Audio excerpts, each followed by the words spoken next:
అందరికీ నమస్తే అండి. ఒక వార్త సోషల్ మీడియా గ్రూపుల్లో ఫేస్బుక్ వాట్సాప్లో బాగా వైరల్ అవుతోంది. అదేంటంటే రాష్ట్రంలో విధ్వంస రచన చేశారు, నెలకు 100 కోట్లు ఖర్చు పెట్టైనా సరే రాష్ట్రంలో విధ్వంసాలు జరగాలని వైఎస్ఆర్ కాంగ్రెస్ పార్టీ ప్లాన్ చేసిందని ఒక వార్త బాగా వైరల్ అవుతోంది. ఇది ప్రభుత్వం సాఫీగా సాగనివ్వకుండా చేయడానికి విస్తృతస్థాయి ప్రణాళికలు, విధ్వంసానికి 100 కోట్లు, ధర్నాలు అల్లర్లు ఆందోళనలతో రాష్ట్రాన్ని అట్టడికించాలని జగన్ ప్రణాళిక, మిథున్ రెడ్డి ధనుంజయ రెడ్డికి బాధ్యత, నెలకు 100 కోట్ల రూపాయల ఖర్చుకు సిద్ధం. ఈ వార్త మరి ఎక్కడొచ్చిందో ఏ పేపర్లో వచ్చిందో నాకైతే తెలీదు, కానీ వాట్సాప్ గ్రూపుల్లో సోషల్ మీడియా గ్రూపుల్లో బాగా వైరల్ అవుతుంది, విపరీతంగా సర్క్యులేట్ అవుతుంది. సో ఇది నిజమా కాదా, ఆ అవకాశాలు ఉన్నాయా లేవా అనేది మనం ఈ వీడియోలో డిస్కస్ చేద్దాం. విధ్వంసానికి 100 కోట్లు నెలకు ఖర్చు చేస్తున్నారంట, ప్లాన్ చేస్తున్నారంట ప్రభుత్వం సాఫీగా సాగనివ్వకుండా. ఇక్కడ నేను ఒకటి బేసిక్గా మనం అందరం బేసిక్ కామన్ సెన్స్తో ఆలోచించాల్సింది ఏంటంటే, అంటే ప్రభుత్వం సాఫీగా సాగనివ్వకపోవడం ప్రతిపక్షాల లక్ష్యమే కదా. ప్రతిపక్షాల ప్రధాన లక్ష్యమే అది, ప్రభుత్వం సాఫీగా సాగనివ్వకూడదని. అందుకు డబ్బులు ఖర్చు చేస్తారు అంటే ఖర్చు చేయకుండా ఎందుకుంటారు? ఇప్పుడు ఖర్చు చేయకుండా ఎందుకుంటారు? అందులోకి వైఎస్ఆర్ కాంగ్రెస్ పార్టీ లాంటి పార్టీ, వైసీపీ లాంటి పార్టీ ఖచ్చితంగా ఖర్చు చేస్తారు. రాజకీయాల్లో అంటే పేమెంట్ కోసం పనిచేసే వాళ్ళని, రాజకీయాల్లో అభిమానంతో పనిచేసే వాళ్ళు ఉంటారు. ఇప్పుడు పవన్ కళ్యాణ్ గారి అభిమానులు ఉన్నారు, జనసేన పార్టీ కార్యకర్తలు ఉన్నారు. వాళ్ళెవరూ కూడా ఒక్క రూపాయి, ఒక్క చిల్లి గవ్వ కూడా తీసుకోకుండా పార్టీ కోసం పనిచేస్తారు. సోషల్ మీడియాలో కానీ బయట గ్రౌండ్ లెవెల్లో కానీ పార్టీ కోసం సిన్సియర్గా సీరియస్గా ఎఫర్ట్స్ పెట్టి పనిచేస్తారు. పవన్ కళ్యాణ్ గారిని ఒక స్థాయిలో, ఉన్నత స్థాయిలో చూడాలి, పార్టీ నిలబడాలి అని. అది ఆ party Janasena party culture. Telugu Desam party ఉంది. తెలుగుదేశం పార్టీలో మొదటి నుంచి కూడా సిన్సియర్గా సీరియస్గా పనిచేసే కార్యకర్తలు ఉంటారు. పార్టీ నుంచి అభిమానించే కార్యకర్తలు, పార్టీ కోసం స్వతహాగా పనిచేసే వాళ్ళు, వాళ్ళ పని వాళ్ళు చేసుకుంటూ పార్టీ కోసం పనిచేసే వాళ్ళు కొంతమంది ఉంటారు. అలాగే పార్టీ విభాగాల్లో ఎంప్లాయీగా చేరి, సోషల్ మీడియా విభాగంలో కానీ, పార్టీ ఆఫీసుల్లో కానీ, లేదా ఐటీడీపీలో కానీ ఎంప్లాయీగా చేరి, ఉద్యోగిగా చేరి డబ్బుల కోసం పనిచేస్తున్న వాళ్ళు కొంతమంది ఉంటారు. అయితే వైసీపీ కల్చర్ ఎలా ఉంటుందంటే, మనం టీడీపీ జనసేన కల్చర్ చెప్పుకున్నాం కదా, వైఎస్ఆర్ కాంగ్రెస్ పార్టీ వాళ్ళకు మొదటి నుంచి ఒక అలవాటు. ఇప్పుడు సెలబ్రిటీలు ఉన్నారు కదా, సెలబ్రిటీలకు డబ్బులు ఇచ్చి వాళ్ళ చేత వైసీపీ వెర్షన్ బాగా వినిపించడం అలవాటు వైఎస్ఆర్ కాంగ్రెస్ పార్టీకి. అంటే పేమెంట్లు అలవాటు చేశారు వీళ్ళు. ఇప్పుడు ఉదాహరణకు శ్యామల, యాంకర్ శ్యామల, ఆ అమ్మాయికి ఏం తెలుసు రాజకీయం?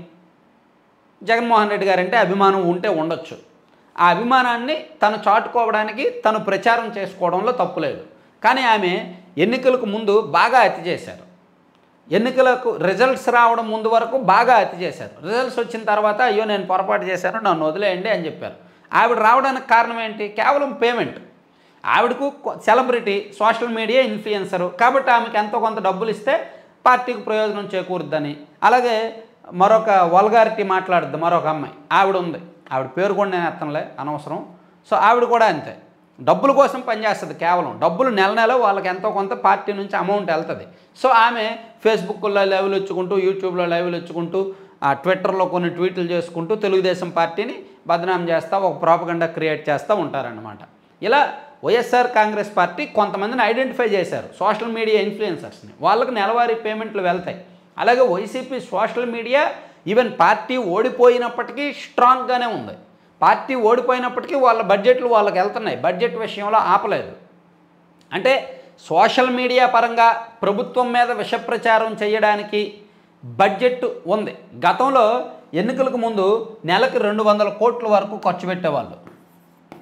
200 నుంచి 250 కోట్లు నెలకి.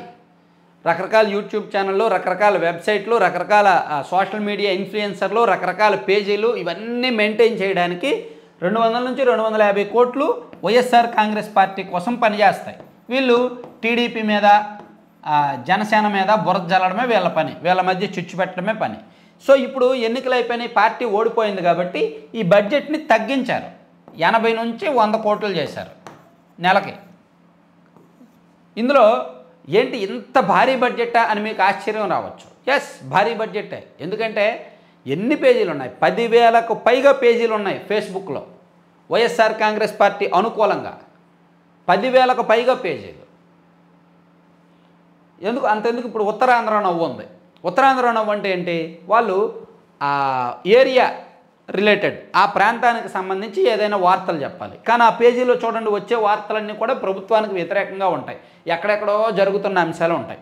ఉత్తరాంధ్ర నవ్వు అంటే ఉత్తరాంధ్ర అభివృద్ధి గురించి, ఉత్తరాంధ్ర వాణి గురించి, ఉత్తరాంధ్ర సమస్యల గురించి, ఉత్తరాంధ్ర వలసల గురించి మాట్లాడాలి.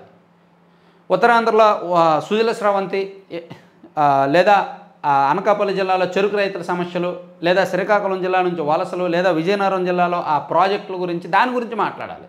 కానీ దాని గురించి ఏమీ పోస్ట్ చేయరు. దానిలో ప్రభుత్వానికి వ్యతిరేకంగా YSR Congress party social media ప్రచారం చేసేవే ఉత్తరాంధ్ర నవ్వులో వస్తాయి. అంటే ఇటువంటి ప్రాంతాల వారీగా కూడా పేజీలు క్రియేట్ చేసి ప్రభుత్వానికి వ్యతిరేకంగా పోస్టులు పెట్టడం ఇప్పుడు ప్లానింగ్లో ఒక భాగం. సో ఇట్లా దాదాపుగా 10,000 పేజీలు ఉన్నాయి సోషల్ మీడియాలో. అలాగే దాదాపుగా ఒక 30-40 మంది ఇన్ఫ్లుయెన్సర్స్ ఉన్నారు, social media influencers, monthly payment తీసుకొని పనిచేసేవాళ్ళు. అందుకని వాళ్ళు డబ్బులు ఖర్చు పెడతారు. అది పెద్ద ఆశ్చర్యం ఏమీ కాదు. 100 కోట్లతో విధ్వంసం. అది విధ్వంస రచన అంటారా? విధ్వంస రచన అంటే ఏంటి? 2 వర్గాల మధ్య కల్మషాలు సృష్టించి గొడవలు జరిగేలా చేయడం, లేదా శాంతి భద్రతలకు భంగం కలిగేలా చేయడం, లేదా కులాల మధ్య, మతాల మధ్య, 2 వర్గాల మధ్య చిచ్చు పెట్టి, చిచ్చు రగిల్చి, శాంతి భద్రతలకు నష్టం కలిగించి గొడవలు సృష్టించడం. సో అటువంటి దానికి డబ్బులు ఖర్చు పెట్టారని నేనైతే అన్ను. దానికి డబ్బులు ఖర్చు పెడుతున్నారు అని చెప్పడానికి మన దగ్గర అయితే ఎటువంటి ఆధారాలు ఉండవు, ఆస్కారాలు ఉండవు. అది దుర్మార్గం. అది జరిగే అవకాశం లేదు. అది జరిగితే ప్రభుత్వ ఇంటెలిజెన్స్కి ఇమీడియట్గా సమాచారం వస్తుంది. వీళ్ళు ఓన్లీ సోషల్ మీడియాలో మేత కోసం మాత్రమే. ఈవెన్ వైసీపీలో కూడా స్వతహాగా పనిచేసే వాళ్ళు ఉన్నారు. వైఎస్ఆర్ కాంగ్రెస్ పార్టీలో కూడా జగన్మోహన్ రెడ్డి గారంటే వీరాభిమానంతో పనిచేసే వాళ్ళు చాలామంది ఉన్నారు. ఇప్పుడు నన్ను టార్గెట్ చేస్తున్నాడు ఒక కుర్రాడు, ఆయనకి జగన్మోహన్ రెడ్డి గారంటే అభిమానం. సో జగన్మోహన్ రెడ్డి గారి మొత్తులో ఉన్నాడు కాబట్టి ఆయన నాకు కౌంటర్లు ఇస్తూ నన్ను టార్గెట్ చేస్తూ ఉంటారు. అటువంటి వాళ్ళు స్వయంగా అభిమానంతో పనిచేస్తారు. కొంతమంది కేవలం పేమెంట్ల కోసము, డబ్బుల కోసము ఆ పార్టీలో పనిచేస్తారు.